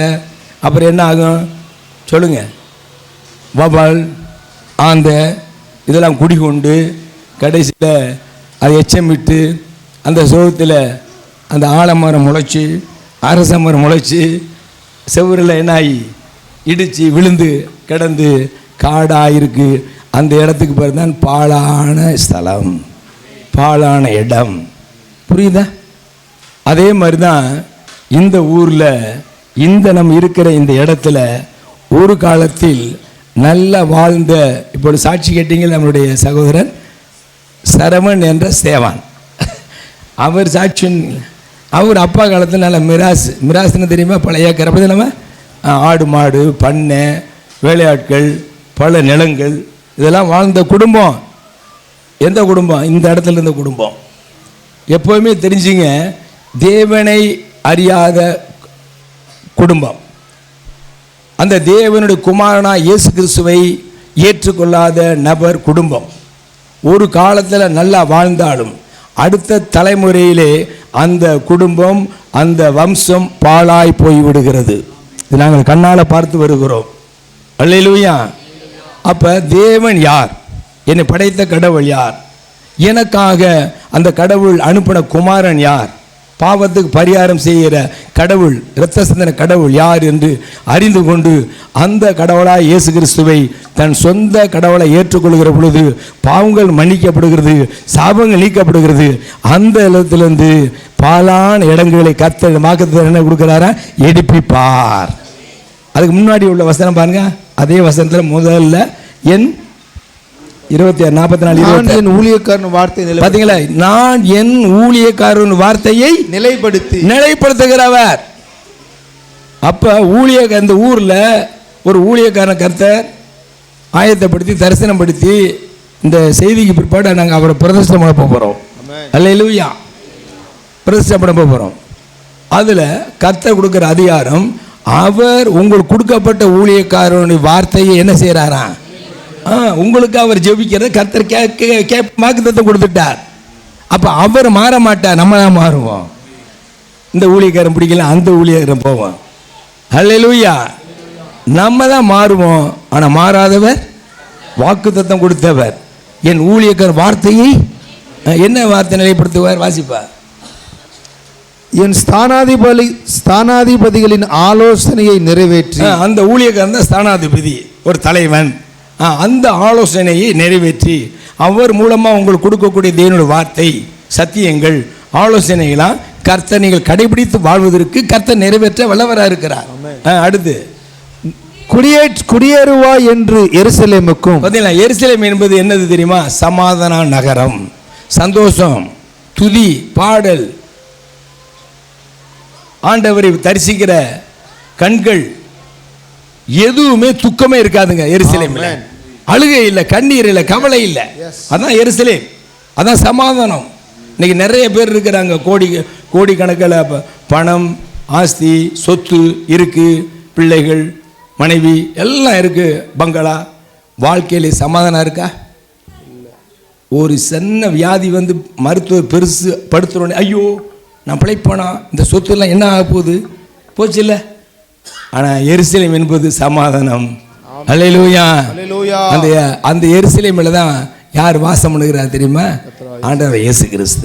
இப்போ நீங்கள் எருசலேமா மாறணும். இந்த பர்வத்தூர் இந்த இடம் எருசலேமா மாற்றிடுச்சு. தம்பி பாடினாப்பிள்ள இல்லை, சங்கீதம் 24 மகிமை ராஜா உட்பிரவேசிப்பார். அது பழைய ஏற்பாடு. புதிய ஏற்பாடு தெரியுமா? அந்த மகிமை ராஜா ஆண்டவர் இயேசு கிறிஸ்து. அவர் தான் உங்களுக்குள்ளே வந்திருக்கிறார், எனக்குள்ளே இருக்கிறார், இந்த இடத்துல வந்து விட்டார். ஹல்லேலூயா. பழைய ஏற்பாட்டில் பிரவேசிப்பார், புதிய ஏற்பாட்டில் யார்? எனக்கு இரட்சகராக இயேசு கிறிஸ்து. ஆண்டவரே என் மேல் இரக்கமாயிரும், உம்முடைய கிருபையை தாரும், என்னை இரட்சியும். என் பாவத்தை மன்னின்னு சொன்னாலே கர்த்தர் மன்னிச்ச உடனே அவர் நம்ம உள்ளத்தில் வந்துட்டாரியா. அல்லேலூயா. அப்ப நம்மளாம் யாரு? எருசலேம். எருசலேம்னு சொன்னேன், நம்மளுக்கு கவலை இருக்கு, கடன் பிரச்சனை சொன்னார்ல. இயேசு அறிவுக்கு முன்பதாக இந்த ஊழியக்காரராகிய ஸ்தேவான் சாட்சி கேட்டீங்க, தற்கொலைக்கு போகிறேன். இப்போ பார்த்தேன் 2 பிள்ளைகள்லாம் சின்ன பொடி பிள்ளைகள் இருந்துச்சு. யார்? ஸ்தேவான் இந்திராணியுடைய சரோஜி சின்ன பிள்ளை தற்கொலைக்கு போகிறா இருந்தாங்க. கர்த்தரோ இன்னைக்கு வாலி பிள்ளைய வந்து இந்த நம்மளுக்கு பணிவிடை செய்கிற அளவுக்கு கர்த்தர் என்ன பண்ணிட்டாரு? வைத்தார். அல்லேலூயா. பஸ்ஸை விட்டு கீழே இறங்கி எங்கள் பிள்ளைகளாம் வரும் பொழுது அந்த வீடியோ தம்பி எடுத்தான் மோசஸ், நின்றுக்கிட்டு சோத்திரம் பண்ணிட்டு இருந்தேன். அப்பா முதல்ல வர்றது யார் தெரியுமா? இந்த எல்லாம் குட்டிஸ் தான், எல்லாம் சிறு பிள்ளைகள் வந்தாங்க. அடுத்த 2வது வாலி பிள்ளை வந்தாங்க. ஆண்டவரே, வரும் நாட்களில் இவர்களெல்லாம் வல்லமையான ஊழியக்காரர் எழுப்புங்கப்பா, இவங்களை வச்சு தான் ஒரு பெரிய எழுப்புதல் வரணும் அப்படின்னு என்னுடைய இதயத்தில் ஆவியான இப்படி செவுக்கி வைத்தார். அந்த இடத்துல கொஞ்சம் ஜெபம் பண்ணேன். கர்த்தருக்கு ஸ்தோத்திரம். இப்போ நீங்களாம் ஊழியக்காரி தானே? அல்லேலூயா. அப்போ இந்த ஸ்தலத்துக்கு எல்லாரும் வந்தவர்கள்லாம் ஊழியக்காரர்கள். அல்லேலூயா. இதுதான் என்னுடைய வாஞ்சை. எங்களோட அல்ல, ஆண்டவர் வரும் வரைக்கும் சந்ததிகள் அல்லேலூயா. அதுதான் எருசலேம்ங்கிறது.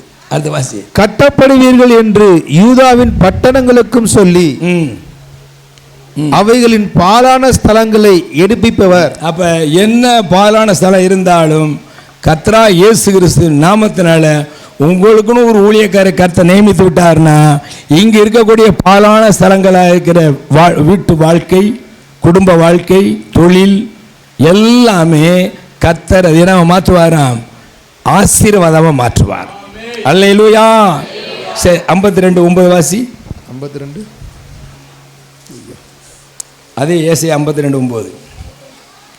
எருசலேமின் பாலான ஸ்தலங்களே. அப்ப என்ன அர்த்தம்? எருசலேமுக்கு வருவாங்க, சர்ச்சுக்கு வருவாங்க, சபைக்கு வருவாங்க. ஆனால் என் வீட்டில் என்ன இருக்கு? நிம்மதி இல்லை, பணா போயிடுச்சு, எடுத்ததெல்லாம் ஃபெயிலியர் ஆகுது, இருக்கா இல்லையா? அதுக்கு ஆண்டு என்ன சொல்ல தெரியுமா? கைவிட மாட்டார். நீங்கள் அப்படி செய்யணும்னா ஒரு காரியத்தை செய்யணும். உங்கள் குடும்பங்களிலே சமாதானம் இல்லை, வருமானம் இல்லை, சபைக்கு தான் வர்றேன், வேதத்தை வாசிக்கிறேன், ஜெபிக்கிறேன், ஆனால் என்ன சொல்கிறார்? வாசிங்க. எருசலேமின் பாலான ஸ்தலங்களே, பாலான ஸ்தலம் நீங்கள் தான் முழங்கி ஏகமாய் கம்பீரித்து பாடுங்கள். நீங்கள் முழங்கணும், ஏகமாய் கூடணும், கரம் பிடிக்கணும், கரத்தை தட்டணும், வாயை திறக்கணும், கர்த்தருடைய நாமத்தை போகணும், மையப்படும், நல்லா ஸ்தோத்திரம் பண்ணணும், ஆராதிக்கணும். அப்போ எல்லா கட்டுகளும் கர்த்தர் உடை தெரிவார். அந்த வாசி, வாசி. ஏகமாய் கெம்பிரித்து பாடுங்கள், கர்த்தர் தம்முடைய ஜனங்களுக்கு ஆறுதல் செய்து. அப்படி நீங்க செய்யும் பொழுது கர்த்தரே உங்களுக்கு ஆறுதலும் எருசலேமை மீட்டு கொண்டார். அந்த எதை இழந்தீங்களோ அது கர்த்தர் மீண்டும் கொடுக்க போகிறார். சபைக்குள்ள வருகிறவர்கள் சில காரியத்திலே சில இழப்புகள் ஏற்படலாம். சாத்தானுடைய தந்திரம். நீங்கள் அதோடு நீங்கள் சோர்ந்து போயிடக்கூடாது. சபைக்கு வந்தேன், வேதத்தை வாசித்தேன், நான் கேட்டதெல்லாம் கொடுத்தாரு, இப்போ ஆண்டவர் கொடுக்க மாட்டேங்கிறாரு, எதுக்கு சபைக்கு போக, எதுக்கு வேதத்தை வாசிக்க அப்படின்னு சாத்தான் தந்திரமாக உங்களை ஏவி விடுவான். அதுக்கு நீங்கள் என்ன பதில் அடிக்கணும்னா, நான் அப்படி தான் போவேன், அங்கே போய் கரம் தட்டுவேன், வாயை திறந்து சோத்திரம் பண்ணுவேன், பாடுவேன், ஆடுவேன், இயேசுக்காக நான் என்ன செய்வேன், எதையும் அப்படி சொல்லிக்கிட்டே இருந்து நீங்கள் வந்தீங்கன்னா ஆண்டவர் கொடுத்த வாக்குத்தத்தம் மீண்டும் உங்களை ஆசீர்வதிப்பார். அல்லேலூயா. அடுத்து 61:4 வாசிங்க. அதே ஏசாயா 61:4. நெடுங்காலம் அவர்கள் நெடுங்காலம் பாலாய் கிடந்தவைகளை கட்டி. அப்ப நெடுங்காலம்னு என்ன? இந்த குடும்பம் நெடுங்காலமாக அவருடைய தகப்பனார் மறைவுக்கு பின்னாடி சரவணன் என்ற சேவனுடைய குடும்பம் எல்லாம் என்னாச்சு? நிலங்கள் விற்று, ஆடு மாடுகள் விற்று, எல்லாம் ஒன்றும் இல்லாமல் எல்லாமே போயிடுச்சு. அப்படிதானம்மா? அப்போ வேறு எங்கடா பிழைக்க போகலாம் அப்படின்னு எங்கே வந்தாங்க? புதுக்கோட்டைக்கு நம்ம வந்தார். யார்? அண்ணனும் தம்பியும். வந்த இடம் ஒரு நல்ல இடம்னாலும் பரவாயில்ல, ஒரு தற்கொலை பிடித்து, அதாவது தற்கொலை பண்ணின வீட்டுக்குள்ள குடியிருந்தாங்க. வாடகை வீட்டில் பக்கத்தில் கடை வச்சார். அந்த எங்கே ஒரு வீட்டில் தற்கொலை நடக்குதோ அந்த வீடு பாலான வீடு. பாழான ஸ்தலம். அங்கே ஒரு பொல்லாத ஆவி இருந்துக்கிட்டு இருக்கு. அல்லேலூயா. அப்புறம் வீடுகள் எல்லாம் குடியிருக்கக்கூடாது. ஆனால் குடியிருந்தாலும் நாம் அந்த அளவுக்கு ஜெபம் பண்ணி அந்த ஆவியை மேற்கொண்டு ஜெயம் பெற அளவுக்கு அபிஷேகம் கிருபை இருந்தால் இருக்கலாம். இவர் கூட கர்த்தரை அறியாத குடும்பம், தேவனை அறியாத குடும்பம். இங்கே தான் பிரச்சனைன்னு அங்கே போனால் அங்கே இதை விட என்ன இருக்கு பிரச்சனை. எங்கே அங்கே கடன் வாங்கி ஒரு கடையை வச்சு அந்த கடையில் லாஸ் ஆகி அடுத்து அவங்க நம்ம சேவன் அவருடைய மனைவி போட்டுற நகையெல்லாம் வாங்கி விற்று எப்படியாவது மீண்டும் அப்படிலாம் ஆகி எல்லாமே வாழ்க்கையில் என்ன ஆயிடுச்சு தோல்வி. கடைசியில் குடும்பத்தில் சண்டை. எதுக்குன்னு சரி தற்கொலை போவோம். இதுதான் பிசாசு. இதுக்கு பேர் தான் பாலான இடம், பாலான ஸ்தலம். கர்த்தரை அறியாதவர்கள். சரி, அப்போ அதான் நெடுங்காலமாய். நெடுங்காலம்னா நாளைக்கு நல்ல காலம் பிறக்கும், நாளைக்கு நல்ல காலம் பிறக்கும்னு சொல்லி காத்திருக்கும் பொழுது ஆண்டவருடைய இரக்கம் பெரு என்னன்னு தெரியுமா? இரக்கம் உள்ளவர்களுக்கு நான் இரக்கம் உள்ளவராக இருக்கிறேன். இந்த இவர் சம்பாரிச்ச பூரம் கையில் வச்சுக்க மாட்டார். யாராவது வந்து கேட்டால் உடனே எடுத்து கொடுத்துருவார். தன் பொண்டாட்டியோ தன் மனைவிக்கு பிள்ளைக்கெல்லாம் இருக்கணுமே நினைக்க மாட்டார். அப்படி போல இரக்க குணம் கர்த்தர் பார்த்தார். அல்லேலூயா. ஏன்னா இயேசு கிறிஸ்து இரக்கத்தில் அந்த இருதயம் எனக்கும் இருக்கு. நான் யாரை பார்த்தாலும் இறக்கப்பட்டிருக்கேன். அல்லேலூயா, அல்லேலூயா. அதனால் எவ்வளோ அங்கே பணம் இழந்தாலும் அது ரெட்டிப்பாய் பல மடங்கு கர்த்தர் திருப்பி கொடுத்து கொண்டு இருக்கிறார். அல்லேலூயா, அல்லேலூயா. என்னுடைய வாழ்க்கையில் சாட்சி சொல்ல முடியும், நேரம் இல்லை. அப்போ பாருங்கள், எல்லாம் யார் கேட்டாலும் வியாபாரம் பண்ணுனா இறக்கம் இல்லாமல் தான் வியாபாரம் பண்ணணும். தெரிஞ்சுங்க. யாராவது தொழில் பண்ணுறீங்கன்னா வியாபாரம் பண்ணிங்கன்னா உங்களுக்கு இறக்கம் இருக்கக்கூடாது. எதுக்கு? வியாபார நேரத்தில் ஏன் நீங்கள் முதல்ல போட்டு விற்கிறீங்க, இறக்கப்பட்டு கடன். சரி, கடன் வாங்கின உடனே கொடுக்கணுமா இல்லையா? இப்படி 10 பேர் கடன் வாங்கின யார்? அப்போ 1 வருஷம் 2 வருஷத்தில் கடை போண்டியதான். அப்போ வியாபாரத்தில் என்ன இருக்கக்கூடாது? இறக்க கொண்டு இருக்கக்கூடாது. இறக்க சிந்தனை உள்ளவ வியாபாரம் பண்ணக்கூடாது. பார்த்தேன், ஒரு ஆலோசனை சொன்னேன். அதான் ஊழியக்கார் வார்த்தையை அப்படியே கீழ்ப்படிஞ்சார். பிறந்த கடையை நிப்பாட்டுங்க, உங்களுக்கு என்ன தொழில்னு கேட்டேன்.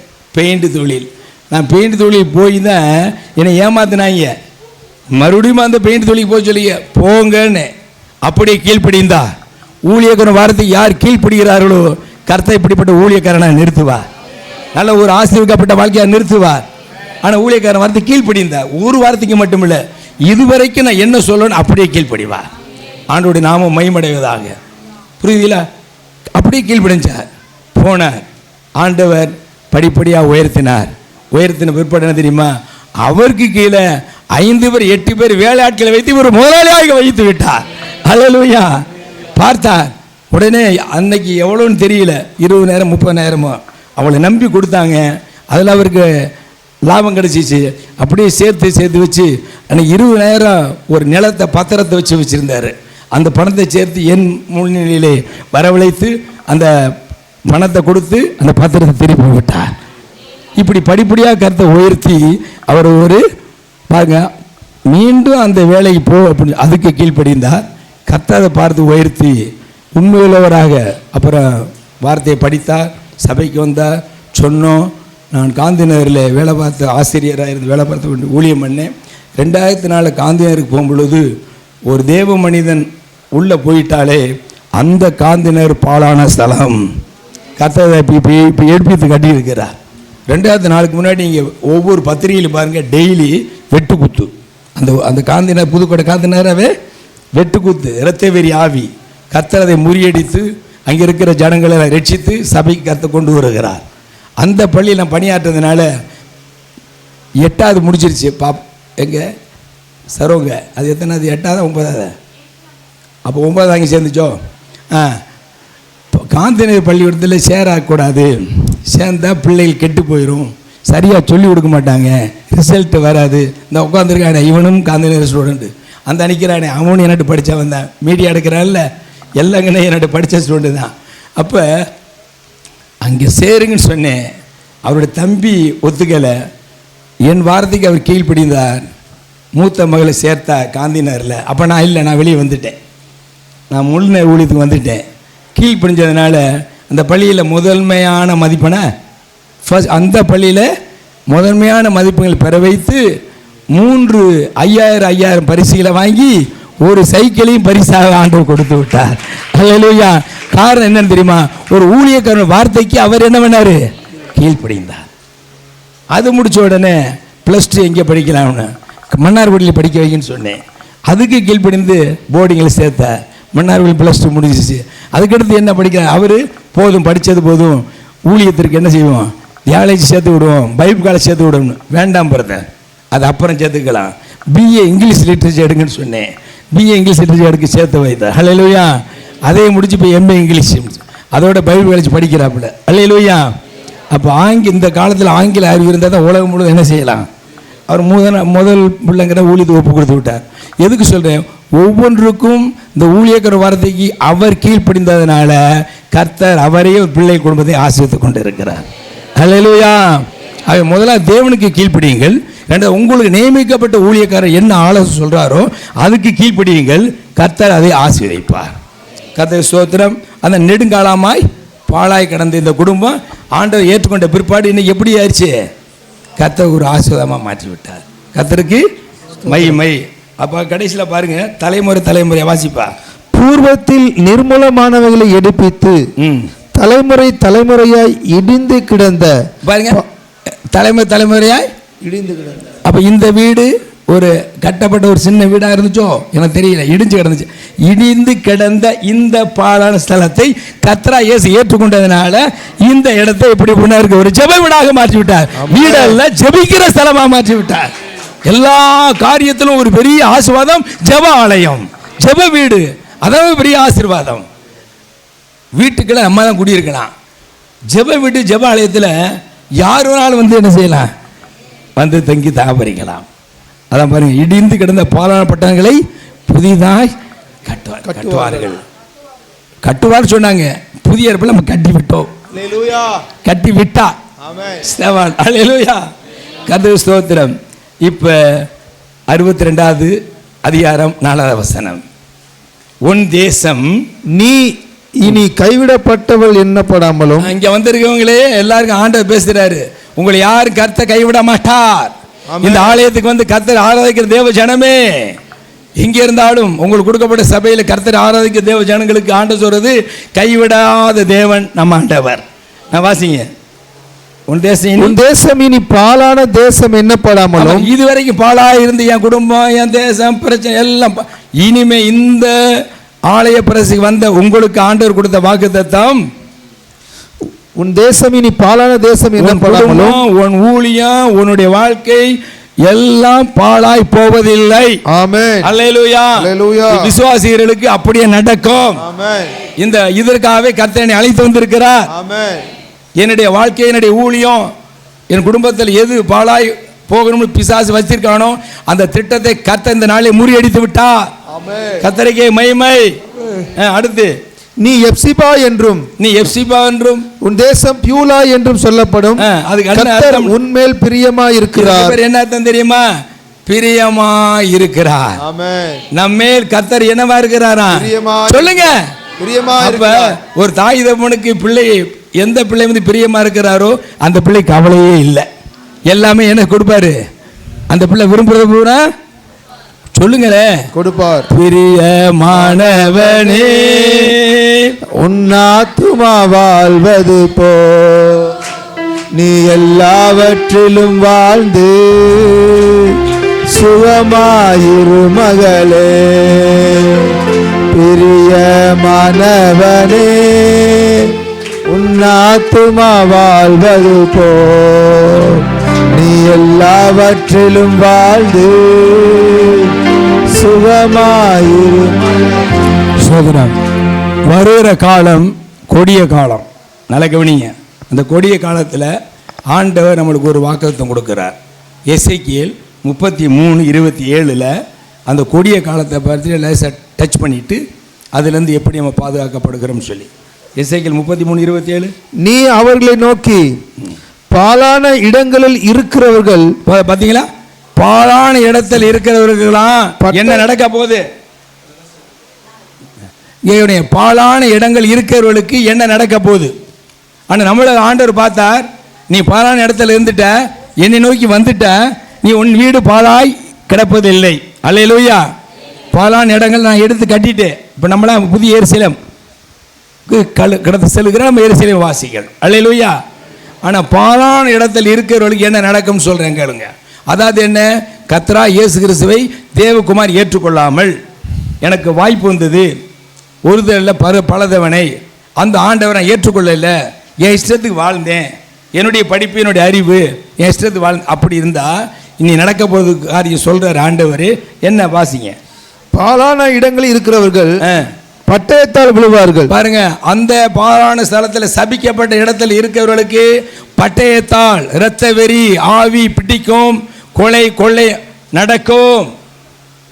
சரி, அந்த இடத்துல இல்லை, நான் வெளி பட்டணத்தில் நல்லா வாழ்கிறேன் அப்படின்னு அந்த இடத்துக்கு வராமல் வெளியில் இருக்கிற அப்படிதான் வெளிகளில் இருக்கிறவனை வெளியில் இருக்கிறவர்களுக்கு மிருகங்களுக்கு எரியாக ஒப்பு கொடுப்பேன். மிருகங்களுக்கு என்ன? காட்டு மிருகம். இப்போ மனுஷனும் என்னவா மாறிட்டான்? மிருகமா மாறிட்டான். அந்த மிருகத்துக்கு ஆளாவார்கள். இதுக்கு பிறகுதான் பாலான இடத்துல இருக்கிறவன் அர்த்தம். இந்த வார்த்தைக்கு செவி கொடுக்காம என் இஷ்டத்துக்கு வாழ்கிறவன் சொல்கிறதெல்லாம் வரும் காலப்போப்பது வருது. எல்லாம் போட்டு தலை போப்பனான். அது துப்பாக்கிலையோ பட்டயத்தையிலையோ எனக்கு தெரியாது, வசனம் சொல்லுது. வெளியில் இருக்கிறவர்கள் மிருகங்களுக்கு. இப்போ அடுத்தது கோட்டைகளிலும் கெபிகளிலும் இருக்கிறவர்கள்.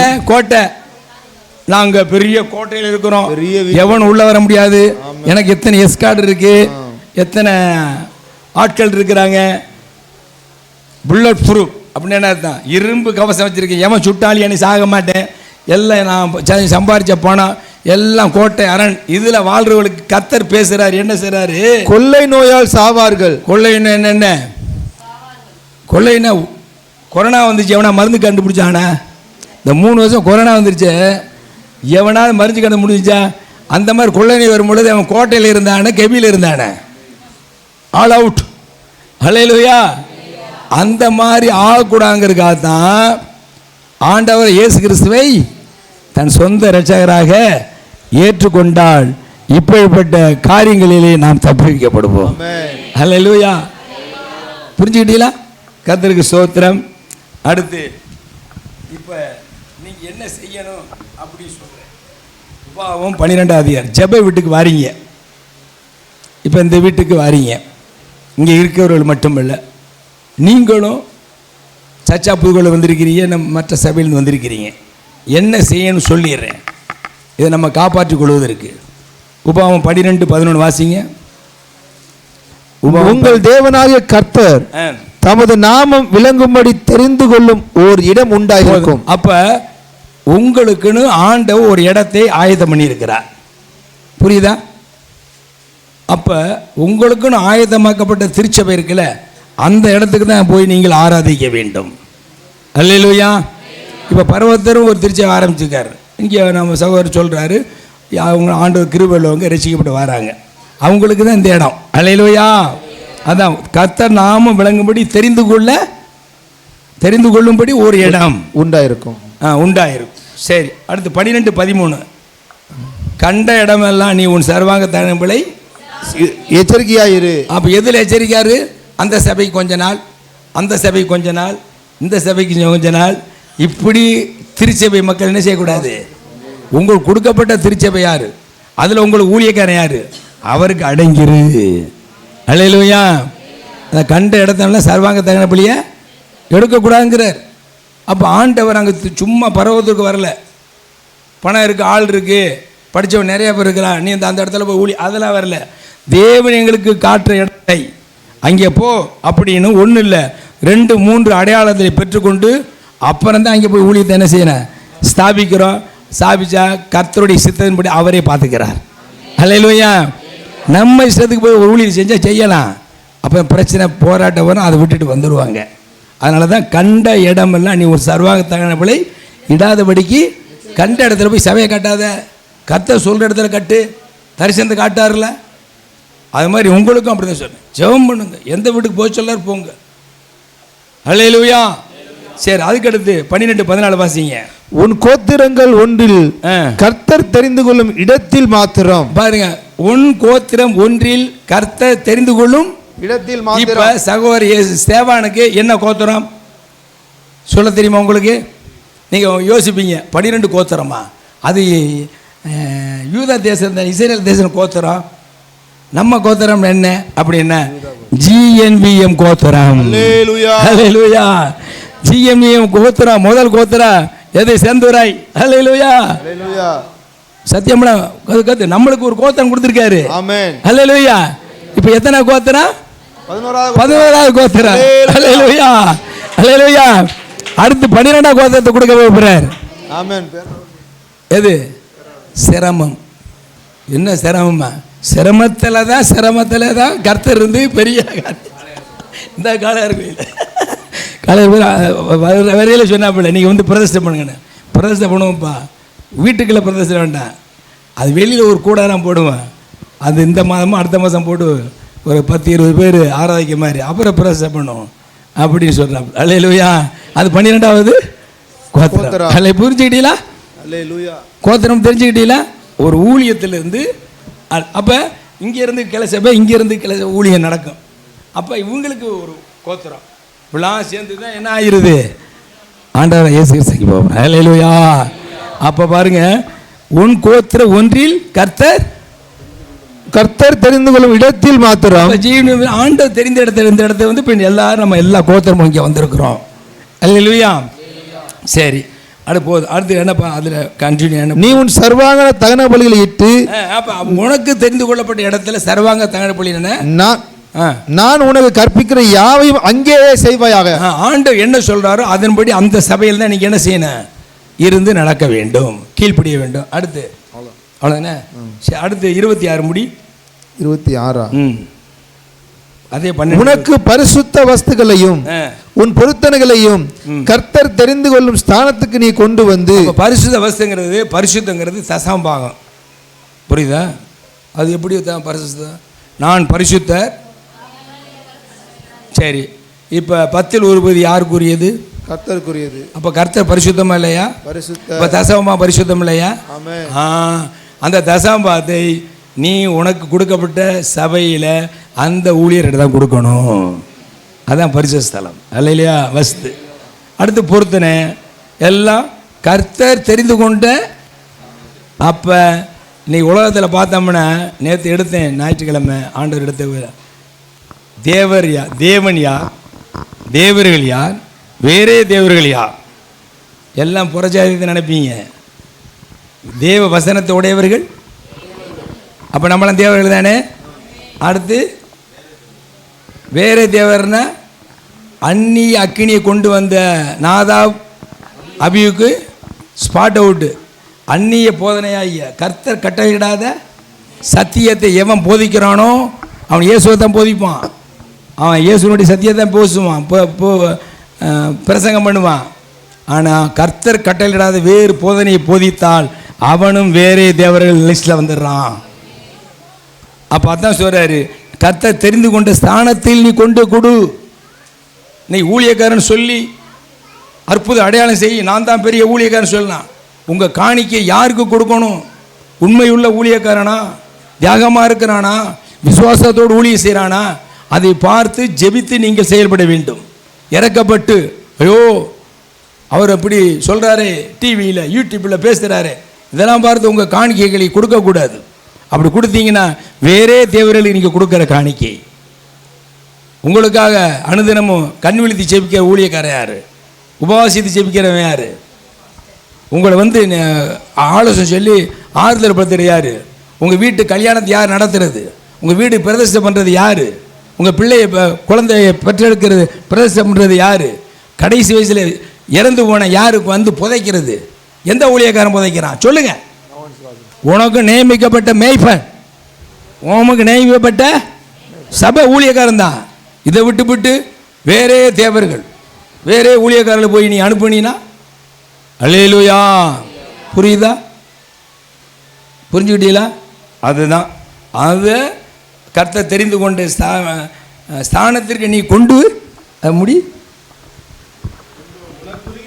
உனக்குரிய பரிசுத்த வஸ்துக்களையும் உன் பொருத்தனைகளையும் கர்த்தர் தெரிந்து கொள்ளும் ஸ்தானத்துக்கு நீ கொண்டு வந்து உன் தேவனாய கர்த்தருடைய பலிபீடத்தின் மேல் உன் சர்வாங்க தகன பலிகளை மாம்சத்தோடும் இரத்தத்தோடும் கூட பலியிட கடவாய். நீ செலுத்தும் மற்ற பலிகள் இரத்தமும் உன் தேவனாய கர்த்தருடைய பலிபீடத்தின் மேல் ஊற்றப்பட கடவது. அங்கே வந்தால் தான் கர்த்தர் அங்கீகரிப்பா. அல்லேலூயா. இதோட போதும் டைம் முடிஞ்சிருச்சு. அடுத்த ஒரு நிகழ்ச்சி ஊழியை பிரதிஷ்டை பண்ண போகிறோம். முழு நேர ஊழியர் வேறு, பகுதி நேரம் ஊழியர் வேறு. இப்போ அவர் என்னவா இருக்கிறாரு சொல்லுங்கள்? பகுதி நேரமாக. ஏன்னா இந்த இடத்துல ஒரு சபையை கட்டி கொடுக்கும் பொழுது பரலோகம் அங்கீகரிக்குது.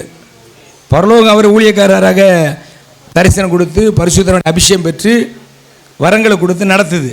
ஆனாலும் பூமியிலே ஒரு ஒழுங்கின்படி இந்த ஊழியை செய்யணும்.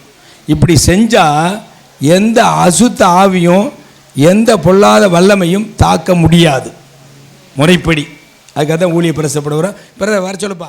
நீங்கள் எப்பொழுதும் தேவனுக்கு பயந்து எல்லாவற்றிலும் உண்மையுள்ளவர்களாக இருப்பீர்களா? சரி. நீங்கள் எல்லாவற்றிலும், அதாவது வார்த்தையிலும் நடக்கையிலும் ஆவியிலும் அன்பிலும் விசுவாசத்திலும் கற்பிலும் நற்கிரிகளிலும் உங்கள் குடும்பத்திற்கும் விசுவாசிகளுக்கும் நல்ல முன்மாதிரியாக இருப்பீர்களா? இருக்கிறேன். நீங்கள் வெட்கப்படாத தேவ ஊழியக்காரர்களாக இருக்கும்படி வேத வசனத்தை ஜாக்கிரதையாக படித்து ஆராய்ந்து பார்ப்பீர்களா? பார்ப்போம். நீங்கள் இயேசு கிறிஸ்துவுக்குள் நல்ல ஊழியக்காரனாக இருக்கும்படி சத்திய வசனத்தை நிதானமாய் பகுத்து போதித்து ஆரோக்கியமான உபதேசத்தை உபதேசிப்பீர்களா? தேவனுக்கு பிரியமுண்டாக பிரசங்கிப்பீர்களா? எப்பொழுதும் எல்லாவற்றுக்கும் கர்த்தரையே நம்பி விசுவாசமும் நல் மனச்சாட்சி உடையவர்களாய் நடந்து கொள்வீர்களா? நடந்து கொள்வோம். பாலியத்துக்குரிய இச்சைகள், பணாசை, பொருளாசை இவைகளை விட்டு ஓடி தேவ பக்தி எதுவாக முயற்சி பண்ணுவீர்களா? சரி. யாவரோடும் சமாதானமாய் இருந்து எப்பொழுதும் மனத்தாழ்மையாய் நடந்து கர்த்தராகிய இயேசுவினிடத்தில் பெற்ற ஊழியத்தை நிறைவேற்றி முடிக்க கவனமாக இருப்பீர்களா? ஓகே, ஸ்தோத்திரம். சரி, அப்போ எல்லாரும் எந்திரிச்சு சவுமணி பிரஸ்து விடுமா? சரி, ஸ்தோத்திரம். எல்லா கரங்கள் நீட்டுங்க. அல்லேலூயா. வானங்களையும் பூமியும் படைத்த சர்வ வல்லமுள்ள தேவனே கர்த்தாவே துதிக்கிறோம், ஸ்தோத்திரிக்கிறோம். மீட்பு ரட்சகரமான கர்த்தரா இயேசு கிறிஸ்து ராஜாவுக்கு ஸ்தோத்திரம். பரிசுத்த ஆவியானவருக்கு ஸ்தோத்திரம். திரிய தேவனுக்கு ஸ்தோத்திரம். தேவனே, ஏற்கனவே பரலோகம் தேவன் தம்முடைய பிள்ளைக்கு தரிசனத்தை காட்டி பரிசுத்த அபிஷேகத்தால் நிரப்பி ரட்சித்தது மட்டுமல்ல, வரங்களை அலங்கரித்து ஜெபித்து அனை ஆத்மனை ஆதாயப்படுத்தி ஊழியத்தை நடத்தி வருகிறீர். அதற்காக ஸ்தோத்திரம். ஆனாலும் இவர் வாழ்ந்த ஊரிலே, இந்த பகுதியிலே ஒரு ஜெப வீட்டை கட்டுவதற்கும் அந்த வீட்டிலே ஆண்டவர் கொண்டு வர போகிற ஆத்துமாக்களுக்கு ஆண்டவரே சத்தியத்தை அறிவிக்கவும் அவர்களுக்கு ஆண்டவரே அப்பா உமக்கு ஸ்தோத்திரம் ஆலோசனை சொல்லவும் சுவிசேஷத்தை அறிவிக்கவும் இப்பொழுது தற்பொழுது பகுதி நேர ஊழியக்காரியாக பிதா குமாரன் பரிசுத்தாவின் நாமத்தினாலே பிரதிஷ்டை பண்ணுகிறோம். பிதா குமாரன் பரிசுத்தாவின் நாமத்தினாலே பகுதி நேர ஊழியக்காரியாக பிரதிஷ்டை பண்ணுகிறோம். இது நிமித்தம் எந்த அசுத்த வல்லமையும் இஷ்ட ஆவிகளும் மாந்திரி ஆவிகளும் ஏவுடைய ஏவல் ஆவிகளும் பிரியின் ஆவிகளும் விக்கிரத்த வல்லமைகளும் பொல்லாத மனிதர்களும் வான மண்டலத்தினுடைய சுத்திய சேனை ஆவிகளும் நெருங்காதபடி இயேசுவின் நாமத்தில் கட்டுகிறோம். சகோதர 2:5 படி உன்னை சுற்றியிலோ அக்கினி மதுராயிருந்து நான் அது நடுவிலே மகிமையை சொன்ன வாக்குத்தத்தம் நிறைவேறுவதாக. இவருடைய ஊழியத்தின் பாதையிலே, குடும்பத்திலே, வாழ்க்கையிலே தேவ தூதர்கள் எப்பொழுதும் உருவன பட்டயத்தோடு இருந்து பாதுகாப்பாளராக. ஆண்டவரே, இப்பொழுது இவருக்கு ஒரு சுவிசேஷ ஊழியத்தை கொடுத்திருக்கிறேன். தற்காலிகமாக சபை ஊழியத்தை நடத்துவதற்கு கிருபை கொடுங்க. ஏற்ற வேளையிலே உம்முடைய சித்தத்தை நிறைவேற்ற அந்த சுவிசேஷ ஊழியத்தை செய்ய அருமையான தீர்க்கதரிசி மூலமா சொன்ன அந்த வாக்குத்தத்தம், அந்த வார்த்தை நிறைவேறுவதாக. போஸ்டர்ல இவருடைய போட்டோவை போட்டு இதோ வல்லமையான ஊழியக்காரர், இவர் மூலமா அற்புத அடையாளம் இயேசு கிறிஸ்து நடத்துகிறார், அதன் மூலமா அநேக ஆத்துமாக்கள் ரட்சிக்கப்படுகிறார்கள், ரட்சிக்கப்படுகிற சபை உண்டாக்கப்படுகிறது. அந்த தீர்க்கதரிசனம் நிறைவேறுவதாக. இவரை சார்ந்திருக்கிற அருமையான சரோஜினி நிரோஜினி 2 வாலிப பிள்ளைகளும் மூத்த பிள்ளையை ஊழியக்காரியாக ஒப்பு கொடுத்திருக்கிறார்கள். ஆகவே இளைய பிள்ளையும் உங்களுடைய கருத்தில் ஒப்பு கொடுக்கிறோம். பிதாவின் சித்தம் நிறைவேறுவதாக, எல்லா தீமை விலைக்கு காத்துக் கொள்கிறாங்க. பரலோகத்தில் தேவனுடைய ஆசீர்வாதம் கடந்து வருவதாக. பூமிக்குரிய ஆசீர்வாதமும் இந்த சரீரத்திலே எந்த விதமான வியாதி இல்லாத ஆரோக்கியமான சுகமான வாழ்வு உண்டாகும்படியாக வாழ்த்தி செபிக்கிறோம். இயேசுவின் நாமத்தை தாழ்த்தி செபிக்கிறோம் பிதாவே, ஆமென்.